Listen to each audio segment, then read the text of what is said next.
Hello সবাইকে, আজকে আমি কি করলাম, কোথায় গেলাম এবং কি কোথায় আসলাম সেটা কিন্তু অবশ্যই আপনাদের পুরো ভিডিওতে দেখাবো। পুরো ভিডিওটা আমার সাথেই থাকবেন। আজকে আমি নতুন একটা রেস্টুরেন্টের খবর জানাবো, সেটা হলো আমাদের খিলগাঁওর ভিতরেই। তো আসসালামু আলাইকুম, সবাই কেমন আছেন? আশা করি সবাই ভালো আছেন। চলেন আমরা কোথায় যাই দেখাচ্ছি আপনাদের। কালকের ভিডিওতে হয়তো বা দেখাইছি, আমি হলো ফুচকা খেতে গিয়েছিলাম। তারপরে ফুচকা খাওয়ার পরে অনেকদিন পরে ঢাকায় আসলাম, তার জন্য বললাম আজকে সারাটা দিনই ঘুরবো, সারাটা দিনই খাবো। ঘুরতে বলতে আমি কোথাও যাইনি, আমাদের খিলগাঁও তো অনেক সুন্দর সুন্দর রেস্টুরেন্ট আছে, সেখানেই ঘুরলাম। কালকের ভিডিওতে হয়তো বা দেখেছেন আমরা ফুচকা খেয়েছি, আর ফুচকা খেয়ে কিন্তু অনেক ঝাল লেগেছিল। আর ঝালের একমাত্র ওষুধ হলো কি জানেন? Cold coffee. আর কোল্ড কফি খেতে হলে তো অবশ্যই আপনে যেতে হবে। আমি কিন্তু অবশ্যই যতবারই কফি খেতে চাই আপনে যাই, কারণ আপনের কফিটার মতন আর কোনো কফি আমার ভালো লাগে না। এই জন্য সবসময় আমার চিরচেনা একটা মুখ হয়ে গিয়েছে সেই আপন। কিন্তু সেদিন কিন্তু আমি কফি খাইনি, আমি গিয়ে দেখি নিউ একটা লিস্ট বের হয়েছে। তো নিউ লিস্ট থেকে তো কিছু ট্রাই করতে হবে, এই জন্য আমি নিউ লিস্ট থেকে অন্য কিছু ট্রাই করলাম। চলেন দেখি কি ট্রাই করলাম। সেটা ছিল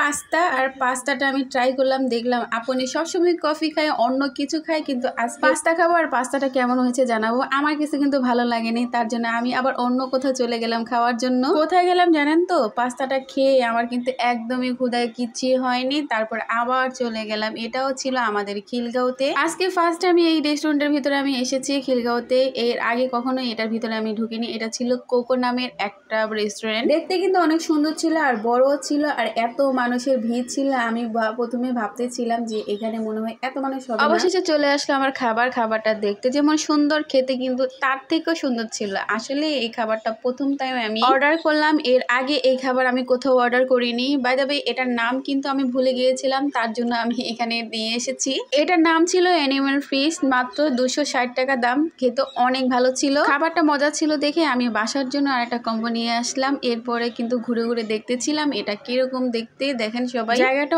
অনেক পরিপাটি আর অনেক সুন্দর আর অনেকটা বড় জায়গায়। এখানে ফ্যামিলি যারা আসে সবাই কিন্তু ঘুরে ঘুরে দেখতে পারে আর খেতে পারে। আরেকটা কথা, সবাই কেন আমার পেজটাকে আর আমার হলো চ্যানেলটাকে লাইক কমেন্ট সাবস্ক্রাইব করেন না? আপনারা কিন্তু অবশ্যই লাইক কমেন্ট শেয়ার করে আমার পাশে থাকবেন। তারপরে অর্ডার করে নিলাম হলো কফি। আমার তখন মাথা ব্যথা ছিল প্রচুর, তার জন্য হট কফিটা নিলাম। আর আমার ছোট বোন নিয়ে নিলাম কোল্ড কফি। কোল্ড কফিটাও কিন্তু ভালো ছিল। আমি যখন হট কফিটা খাই তখন কোল্ড কফিটা খেয়েছি, দেখতে কিন্তু অনেক ভালো ছিল, খেতেও মজা ছিল। এরপরে কিছু ছবি টবি তুলে আমরা হলো চলে যাওয়ার জন্য রেডি হচ্ছি। প্রথমে ঢুকতে যে জায়গাটা, সেই জায়গাটা কিন্তু আমি ভিডিও করিনি। এই জায়গাটা অনেক সুন্দর ছিল, আমি ফুট করে ঢুকে গিয়েছিলাম, তার জন্য আপনাদের দেখাতে পারলাম না, এই জন্য অনেক দুঃখিত। আর আপনারা এসে অবশ্যই কিন্তু দেখে যাবেন আর খেয়ে যাবেন কোকোতে। অবশ্যই কিন্তু কোকোতে অবশ্যই আসবেন খিলগাঁওতে। তারপর আর কি, খাওয়া দাওয়া শেষে চলে যাচ্ছি। চলে তো যেতেই হবে, রাত হয়ে গিয়েছে। আর আপনারা যারা খিলগাঁওতে আছেন তারা কিন্তু সবাই ভালো থাকবেন। আর